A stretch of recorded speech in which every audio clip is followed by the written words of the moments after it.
karena tamu saya Menteri Urusan Agama Islam Saudi nanti malam akan kembali ke negaranya dan saya harus mengantarkan beliau di bandara.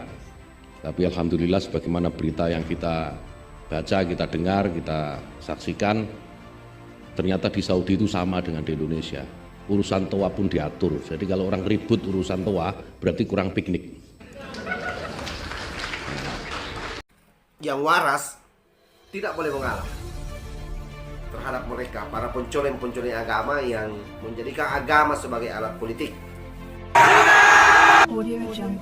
Sekaligus doa untuk kita semua, sebentar lagi Ramadan. Tadi diingatkan sahabat Dianta Sebayang supaya sahabat-sahabat Ansor, terutama ketua-ketua PW ini diingatkan kalau sebentar lagi Ramadan, jangan pura-pura lupa kalau Ramadan datang. Jadi supaya kesalehannya ditingkatkan, ibadahnya juga ditingkatkan agar Ramadannya benar-benar mendapatkan Ramadan yang karim buat sahabat-sahabat sekalian. Ingat, Ramadan tidak ada lagi ziarah yang aneh-aneh. Ya, sahabat-sahabat tua PW jangan jadikan jangan mencari-cari rukhsah untuk menghindari Ramadan. Kegiatan kita habiskan sebelum Ramadan, nanti Ramadan tidak ada lagi kegiatan luar kota. Supaya nggak ada alasan. Supaya nggak ada alasan rukhsah terus nggak mau puasa, itu nggak boleh. Nah, saya minta sahabat Teddy, bagaimana caranya kita konbes sebelum Ramadan.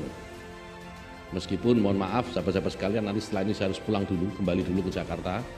Karena tamu saya Menteri Urusan Agama Islam Saudi nanti malam akan kembali ke negaranya dan saya harus mengantarkan beliau di bandara. Tapi alhamdulillah sebagaimana berita yang kita baca, kita dengar, kita saksikan, ternyata di Saudi itu sama dengan di Indonesia. Urusan toa pun diatur. Jadi kalau orang ribut urusan toa berarti kurang piknik. Jadi yang ribut-ribut itu kita doakan bisa piknik, setidaknya umroh lah nanti di Saudi supaya tahu bahwa toa itu juga diatur di Saudi sana, bukan hanya di Indonesia. Ini masih mau ribut lagi soal toa nggak kira-kira? Kalau saya teruskan ribut lagi nih pasti. Sahabat-sahabat sekalian yang saya hormati, saya cintai, saya banggakan, kita semua tahu bahwa selama pandemi kita terbatasi dalam segala hal, terutama dalam aktivitas-aktivitas kita berorganisasi.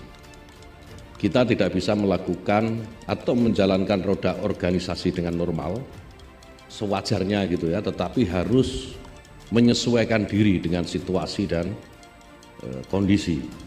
Karena pandemi ini, sahabat-sahabat sekalian, COVID ini memang menjadi ancaman yang serius. Nah, oleh karena itu kita semua memahami kenapa kemudian kemarin secara organisasi ya, gerak organisasi ini kita sedikit terhambat. Banyak PC-PC yang sudah habis masa khidmatnya terpaksa harus diperpanjang. Kalau tidak diperpanjang, di caretaker. Kita belum mungkin melakukan konvercap terutama untuk kabupaten kota yang jumlah rantingnya besar.